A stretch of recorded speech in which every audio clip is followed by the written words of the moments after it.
Cheryl and welcome back to my channel. Today's video is going to be about the things that you can do today to stop you being broke.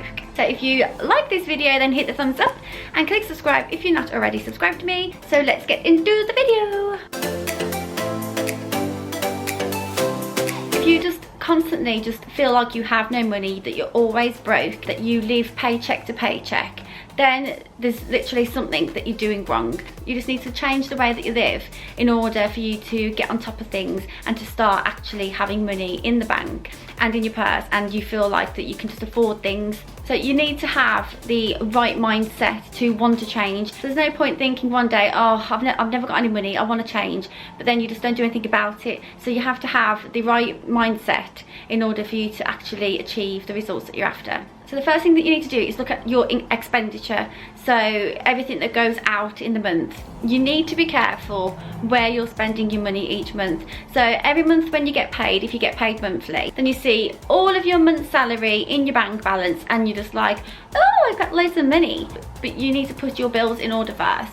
But with a lot of people, they just see that money and they just want to go spending and want to go shopping and just buy all these luxuries, but you need to actually think whether you can actually afford it. Before you even think about spending any of that money on any items other than your bills, you need to sort out your bills. You need to figure out how much everything is going to cost each month. So your rent, mortgage payments, your council tax, your water, electricity, your TV license, your mobile phone bill, every single thing that you pay every single month. This also includes things like gym memberships and Netflix if you've got Netflix. So you need to write down every single thing that you spend money on each and every month. So paying your bills is going to be the first thing that you pay out of your wages, or it should be if you're not doing it. And then you can figure out how much you've got left over to play with. So then you need to think about what you actually spend the rest of the money on. Do you love going on a shopping spree? Are you an impulse buyer? Impulse buying is if you didn't plan on buying something, but you see as you go shopping, you're like, oh yeah, I'll have that. And this is a perfect example of sales. So if you see a sale in the shop and it says, you will save 30% or 40%, you're actually not saving anything if you didn't plan on buying it anyway. So if you're buying something that's £50 and they've got a 50% sale, then you're like, oh, I'm saving £25. But in actual fact, you're not. You're spending £25 because you didn't plan on buying that initial thing in the first place.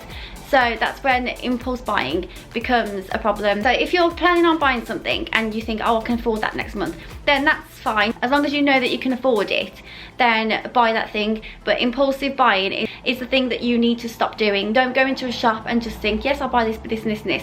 And then you're like, oh, I've got no money left, because that's where you end up not having any money and just continue to be broke. So really think about the things that you want to buy each month without having the urge of impulse buying. The next thing is to spend below your means. Now, a lot of people spend above their means. They see that their friends can afford to go out and to buy this and do this, and they want to keep up with it. But if you can't afford it, then you just literally, you can't do it, because you'll just never have any money left over each and every month. You need more money coming in than going out. And if you like to go out every weekend but you can't afford it, if you spend £100 every weekend, this isn't saying that you can't go out and can't do anything, but you need to really organise yourself and your finances and think of the things that you can do that you can actually afford to do. So live below your means and not above them until you can afford to. Now I'm going to talk about going through your monthly payments again, and to see if there's anything that you can change which will lower your monthly payments down. Let's say that you've got a Sky package where you've got internet, TV, phone, you've got all of that package, and you've subscribed to the biggest package that they've got, which includes movies and sports, and it comes to £100 a month. Now, really, do you really need all that? You need to think, is it worth £100 a month? Do you really spend that much time watching the TV and using the features that are actually in that package? Or could you downgrade to a smaller package which will only cost you £30–40 a month? So that will end up saving you quite a lot of money. Also with phone contracts, can you go to a smaller contract which isn't going to cost you a lot of money? And gym memberships, just all these memberships that you've got, just really think about, do I really need it? Is it really serving me a purpose? Do I actually want to continue paying this every single month? Because if you're not using it, then it's just wasting your money. You're literally throwing your money down the drain, and it could actually be in your pocket. Go through your monthly bills and subscriptions and just see if there's anything that you can save money on, and then that will end up boosting your bank balance. The next thing is if you are in debt. Now, if you're in debt, you should really think about trying to pay that debt off and not getting more into debt. So don't get a credit card out to pay another credit card, and the interest will just make you always feel like you're always in debt. Debt is one of those things that people worry about so much, and it's actually what blocks you from progressing forward into not being broke. So it's really important to put a strategic plan into place so that you can just end up being debt free and then don't get back into debt, because debt is horrible. It's really, really horrible. And you see these students that have got student loans of thousands of pounds, and then that's set their adult life in debt, and it's just such a horrible system. So debt is a really important one. Get out of debt and stay out of debt. So get all your debts together, see how much they all are, and to put a strategic plan in place which will help you to knock a big chunk off that debt every single month. Rather than spending so much money on impulse buying or going out drinking or going to fancy restaurants, it'd be more useful to knock a big chunk off your debt, so then you will end up becoming debt free so much sooner, and then that's more money in your pocket, because that's what we're aiming for, is to get you out of the red and get you into the, is it green? I don't know, I've just made those colours up, but you get my gist. So now that we've spoken about expenditure, I'm going to talk about money coming in. So think about the job that you've currently got and how much you're earning. You need to think about whether your job is paying you enough money to pay your bills, pay your debt, to live comfortably and have some money left over. So this is what we're trying to aim to do. If your job isn't paying you enough money that you actually need,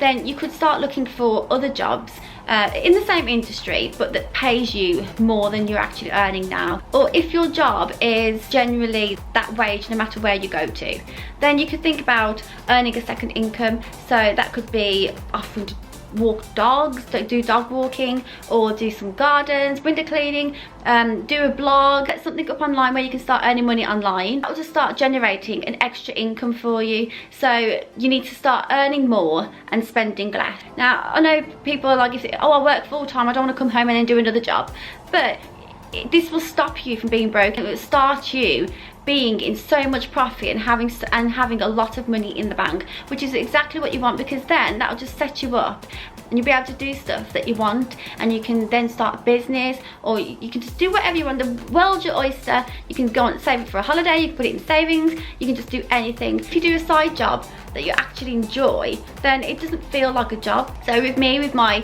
YouTube and my life coaching business, I actually loved what I do, so it actually doesn't feel like I'm working. And everyone's got talent, so you must be talented in something, and just think about whether I could actually earn some money from actually doing that as a side job. And then you never know, that could end up being your full-time income, and you'll be earning so much more than you do in your current job. So really have a think about that. The next thing you could do is to sell some of your items. If you've got old phones or laptops, if you've got furniture or anything in the cupboards that you just don't use and are not serving any purpose to anybody anymore, just sell them. It'll give you some extra cash. It'll give your bank balance a big boost. It's taking up space that you're never going to use it again, so you may as well sell it to somebody that actually will use that item, and then it makes more room for you to have things that you do actually use, because you're just hoarding things then. And yeah, I do hoard, I'm not as bad as I used to, but if you need more money and you want to stop being broke, then just sell these items, because then that money can just go into your bank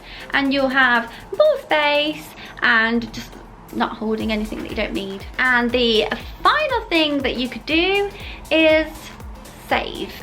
You're probably thinking, okay, well, I'm broke, so how can I save when I can't even live every month? All of these things that I've invited you to do will end up giving you extra income so that you can actually save. The money that you earn from an extra income, that could go into savings. The money that you're saving from impulse buying and spending things that you don't actually need, that could go into savings. And the money that you're getting from selling items, that could also go into savings. I'm not saying put it all in savings, a chunk of that into savings, and then you'll always have money for a rainy day when you actually do need it. And there we go. So I hope you enjoyed this video. I hope that it's given you some tips and ideas of ways that you can actually start earning some money and to stop being broke, because that's not the way to live, my friend, and to start having some money in your bank balance.